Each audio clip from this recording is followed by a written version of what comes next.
Wakati mlinzi aliingia kwenye ofisi ya mwajiri wake, akaona picha ya mke wake wakiwa pamoja na mwajiri. Akashtuka na kuuliza, "Huyu ni nani kwako?" Mwajiri akajibu, "Ni mke wangu na tunapendana sana." Mlinzi akaongea kwa uchungu, "Mbona unasema ni mke wako ilhali ni mke wangu?" Mwajiri kusikia hivyo akashtuka na kumuuliza, "Umechizi au?" "Ni mke wangu, hata tumefunga ndoa." Mlinzi akasisitiza, "Nakwambia ukweli bila kudanganya. Huyo ni mke wangu, na kama huniamini, dadangu anafanya kazi hapa, unaweza muuliza kuelezea." Mwajiri akakubali na kumuita dadake mlinzi ofisini. Baada ya muda mfupi, dada akaingia. Mlinzi akamwambia mwajiri, "Sasa ndiye huyu, muuliza kuelezea." Wakati huo mwajiri akachukua simu yake na kumuuliza, "Unajua huyu mwanamke?" Binti akashtuka na kusema, "Ndiyo, huyu ni shemeji yangu na ni mke wa ndugu yangu." Mwajiri akakasirika na kusema kwa machungu, "Umekuwa upande wa ndugu yako naona. Mbona mnacheza mchezo na mimi?"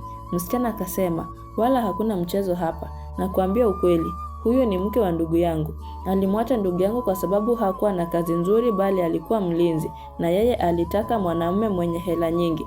Nikajaribu kuongea naye ila juhudi zangu hazikufua dafu. Tumemtafuta sana bali hatujampata popote. Ulimpataje?"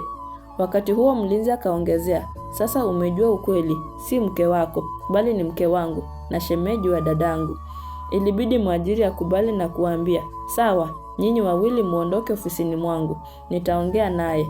Wawili wakaondoka. Akabaki ofisini akiwa na machungu. Akampigia mke wake na kumuuliza, "Uko wapi? Njoo ofisini mwangu mara moja. Kuna mazungumzo nahitaji kuzungumza nawe." Muda mfupi baadaye, mke akaingia ofisini na kuuliza, "Mume wangu, kuna nini? Mbona umeniita ghafla?" Mwajiri akamwambia, "Nahitaji kukufahamu zaidi, ulikolelewa, wazazi wako na unieleze kila kitu kuhusu na maisha yako." Mke akajibu, "Tayari tumeoana na swali hili halina maana." Mume akasema, "Niambie tu kitu kimoja, umewahi oleka hapo awali?"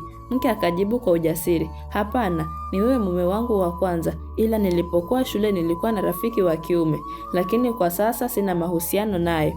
Kwa vile mke alikataa kusema ukweli, mume akamwambia, "Kuna mtu anataka kukuona." Wakati huo mlinzi akaingia na dadake. Mke kuwaona akashtuka. Mkubwa akauliza dadake mlinzi mbele ya mke wake, "Huyu ni nani kwako?"